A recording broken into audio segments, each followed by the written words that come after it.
This is the An Annapolis Daily News Brief, keeping you informed about the happenings in Annapolis and the area.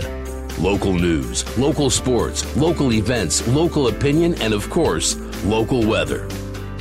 The An Annapolis Daily News Brief starts now. Good morning. It's Monday, June 3rd, 2019. This is John Frenaye, and this is your An Annapolis Daily News Brief. Fair warning, this morning's news is full of bad and sad news. On Friday night, just before 10 p.m., there was a confrontation along Route 50 right near the Davidsonville exit where an Anne Arundel County police officer ultimately fired one single shot into a suspect alongside of the road. Emergency crews were initially dispatched for a potential pedestrian accident. Crews said when they arrived, they found a man at the side of the road who lunged at them with a knife. They did call for police backup. An Anne Arundel County police officer with 20 years of service to the department arrived on scene, and after a brief standoff, ended up shooting the suspect, who was flown to a trauma hospital. Now, we are hearing conflicting reports on whether the suspect has died or not. We are trying to confirm that.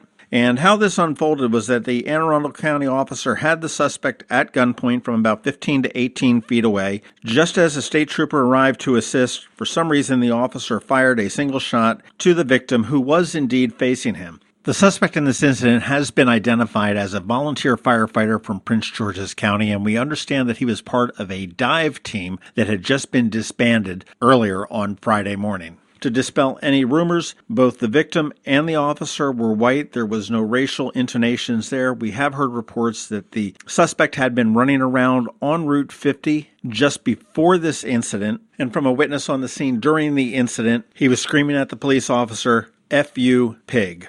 This story is developing. We will have more information as it becomes available. You want to make sure you're checking out eyeonannapolis.net for the latest. Yesterday afternoon, several videos surfaced on social media surrounding an incident with the Annapolis Police Department on Saturday night. They responded to the Eastport Terrace neighborhood, where the videos appear to show a man in handcuffs sitting on the ground with police surrounding them in a wide circle. There was a confrontation which was believed to be that man's mother and a police officer, and according to the person that posted it, he claims that the police had come into the neighborhood, handcuffed the gentleman, and beat him up. We did talk to the Annapolis Police Department, and they said the incident was reported as a complaint for loud music and selling CDS, which is controlled dangerous substances. We have not gotten an official police report on the incident just yet, nor have we seen the police department's body-worn camera angle to see what precipitated this whole incident. The video clips that we do have on An Annapolis only show the incident after the suspect was handcuffed. We don't know what led up to it. On May 28th, the Annapolis Police Department did have a good drug bust. It was part of an initiative targeting the Harbor House and Robinwood communities in reference to illegal drug sales and firearm-related violence. And ultimately, they seized over $50,000 worth of illegal drugs, $1,100 in currency, and a vehicle. They arrested Keith Brown, 60, who lived in the 900 block of Monroe Street. They observed him against a white Crown Victoria parked at Brashears and Monroe Street, and officers saw him involved in a suspected illegal drug activity. They brought a canine dog in. The dog alerted on the vehicle, and when they searched the vehicle, they found 261 grams of suspected heroin with a value of $31,000, 124 grams of suspected crack cocaine with a value of $12,400, 44 grams of suspected powder cocaine having a street value of $4,400, 5 fluid ounces of suspected PCP with a value of $5,000, the $1,130 in cash, and the Ford Crown Victoria was seized for forfeiture. Brown was charged with a bevy of drug charges, was arrested, processed, and brought to the Jennifer Road Detention Center, where he posted bail about 30 minutes later for $25,000. Brown does not have any kind of a local record other than a speeding ticket and 2 liens, but the Annapolis Police Department did say that they have been aware of him for quite a long time, and he does have several federal convictions as well. All right, let's get out of the bad news and get into some of the other news. Governor Larry Hogan has announced that he is not in. He is not going to be running for president in 2020. Instead, he has launched a national 501c4 advocacy group called An American United. In a statement, Hogan said, "I truly appreciate all the encouragement I received from the people around the nation urging me to consider making a run for president in 2020. However, I will not be a candidate. Instead, I am dedicated to serving my second term as Maryland governor and in my new role leading America's governors as the incoming chairman of the National Governors Association. That work is important, and I believe both of these roles will give me the opportunity to make an impact on the direction of my party and the nation." I also want to play a major national role in the years ahead, both within my own party and in the path our country takes. That's why I launched An American United, because I am fed up with the broken and divisive politics as usual and know that we can do better.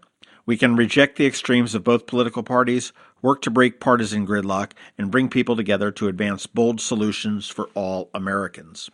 You can see more of that at AnAmericaUnited.org. And if this sounds a little bit familiar to anybody, it's exactly the playbook he used to win the governorship in Maryland. He was fed up with Governor O'Malley as he was heading into his second term. Hogan started Change Maryland as a grassroots effort, allowed O'Malley to finish his second term, and morphed Change Maryland into a very strong campaign where he won the governorship, and 4 years later again, won the governorship again. Stay tuned. We'll see if we see Governor Hogan running for president in 2024.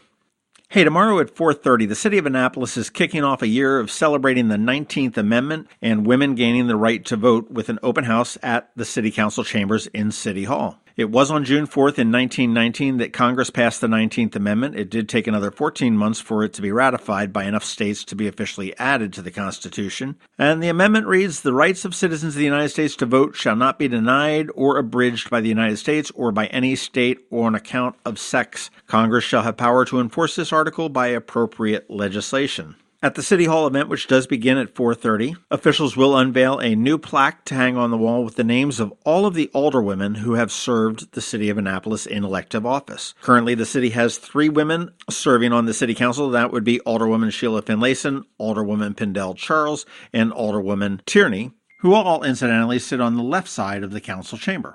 The event's also going to feature historical photographs and banners outlining the history of the suffrage movement with a focus on women in Maryland. They are going to give you a little bit of food and drinks as well. And if anybody doesn't know where City Hall is, it's at 160 Duke of Gloucester Street. Public is invited. Public is encouraged to attend and celebrate the Year of the Woman. All right, that's it for the top news today. Please make sure you're checking out eyeonannapolis.net throughout the day because we do update it throughout the day. And I do know that we're going to have some updates to that story about that man that was shot alongside the road on Friday. Give a click on that first link in our show notes and find out all the different ways that you can connect with us. Other than that, you need to hang tight. I've got George Young standing by with your local DMV weather forecast. There is a diamond of diamonds. It's from De Beers. Only 14 diamond tears in the world can touch them. Its name? Forevermark. And Zachary's is the only jeweler in the Annapolis area that has it. Not only is it beautiful and rare, it has a story, supporting women in diamond-producing areas around the world. So when you give a Forevermark diamond, you don't just give, you give back. Zachary's and Forevermark, a jeweler and a jewel. Online at zacharysjewelers.com. Going out? You need the most up-to-date local weather. Here's George Young from DMV Weather in Annapolis with today's forecast. Hey everyone, this is George with DMV Weather, and this is your Eye on Annapolis forecast for Monday, June 3rd. After a really nice weekend on the whole for Annapolis and all of Anne Arundel County, today will be even better following yesterday's cold front that moved through in the PM and overnight hours. Look for tons of sunshine and very nice highs today in the low to mid-70s, though with some breezy winds gusting to 20 to 25 miles per hour at times. Then more very nice weather for early June on Tuesday, with highs again in the mid-70s and less wind before warmer air and an annoying frontal boundary between warm and cool air returns to the region, bringing back humid highs in the 80s each day Wednesday through the weekend, with a daily chance of PM showers and thunderstorms. Okay, that's it for today. This is George Young of DMV Weather. Make it a great day out there. Be sure to get our free app on all of your devices by searching for DCMDVA Weather in the Apple or Google app stores. And also follow us on Facebook and Twitter and on our website at dmvweather.com so you can always stay weather informed. Dirty house? Call a spouse. That's right. Facts are, men don't always listen when it comes to cleaning the house. Spouses Cleaning Houses does. They clean almost anything. Fridge, oven, tub, showers, walls, porches, floors, ceilings, carpets, upholstery, tables, counters, pictures, mirrors, lights, fans, windows. They even take out the trash. Spouses Cleaning Houses has more than 13 years experience maintaining sparkling clean homes in and around Annapolis with respect and dedication. The friendly and flexible cleaning professionals at Spouses listen, understand, and act to meet nearly all your cleaning requests. For that breath of fresh air, clean feel, call a spouse at 410-571-9428 or at spousescleaninghouses.com. Just in time for your summer get-togethers, they're offering a spectacular summer savings. 20% off your first cleaning. That's right, save 20%. Just call a spouse, 410-571-9428, or at spousescleaninghouses.com. Spouses Cleaning Houses. Men may not listen. The spouses do. You've been listening to the Eye on Annapolis Daily News Brief. Tell your friends and colleagues this is the podcast where you can keep up on the latest with what's going on in Annapolis. And also tell them about our website, eyeonannapolis.net, where you can find even more information. This podcast comes to you every Monday through Friday at 7 a.m., keeping you informed with the Eye on Annapolis Daily News Brief. And take a moment to listen to our other podcast, The Maryland Crabs, released every Thursday at noon.